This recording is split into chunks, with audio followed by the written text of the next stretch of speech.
உங்கள் favourite TV ஷோக்களை இனி miss பண்ண தேவையில்லை. ZEE5 இல் முற்றிலும் இலவசமாக காணுங்கள். இங்கேயும் எப்பொழுதும். வியந்து இந்த மாதிரி ஒரு ரிசப்ஷன் இதுவரைக்கும் நடந்ததே இல்ல, இனிமேலும் நடக்காது என்ன அப்படின்னு நீங்க எல்லாரும் நம்ப வைக்கிற மாதிரி செஞ்சு விடுவோம். அப்பா, மாமா சொல்றது எனக்கு ரொம்ப பிடிச்சிருக்குப்பா. இந்த பாருங்க, எனக்கு பரணி தான் பொண்டாட்டியா வரணும். அதுக்கு மாமா சொல்றது தான் ஒரே வழினா அதை தாராளமா செய்யலாம். இந்த பாருங்க, பரணி இல்லைன்னு வச்சுக்கோங்க, எனக்கு கல்யாணமே வேணாம்.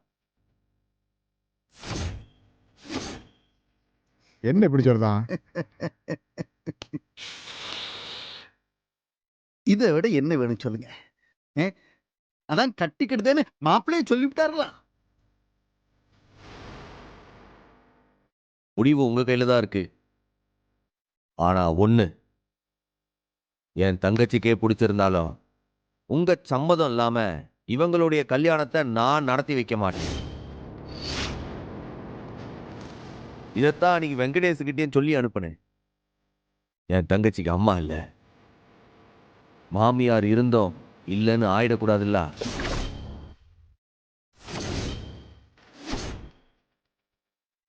ஒண்ணுமே பதில் சொல்லலையே நீங்க. ஒண்ணு வேணும்னு சொல்லுங்க, இல்ல வேணான்னு ஏதாச்சும் சொல்லலாம்ல.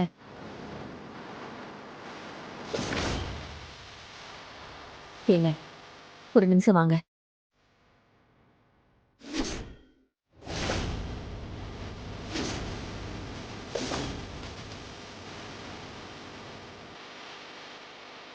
அத்த, நான் பேசுனதுல எதுனா தப்பு இருக்கா?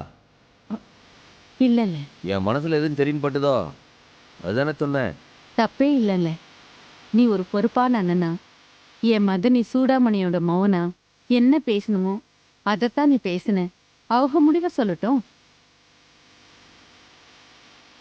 இதுக்கு மேல என்னத்தை பேச முடியும்? ஒன்னே ஒன்று செய்யலாம்.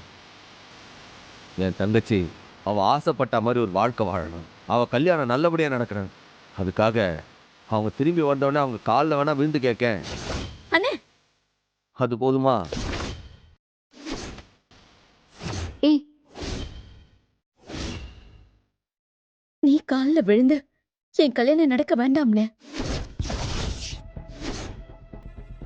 எங்க அண்ணன் ஊருக்கு எப்படியோ எங்களுக்கு நீதானே மகராசா. நீ எனக்காக யார் காலையும் விழ வேண்டிய அவசியமும் இல்ல. அப்படி ஒரு கல்யாணம் எனக்கு தேவையும் இல்ல.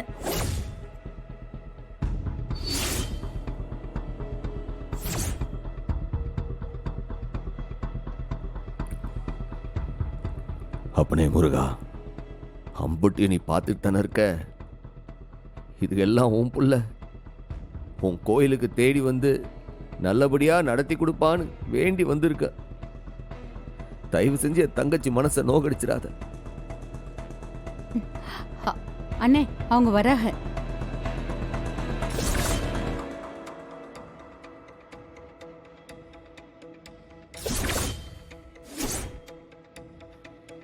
பூ வாங்க மறந்துட்டோம், அதுக்கு தான் போனோம்.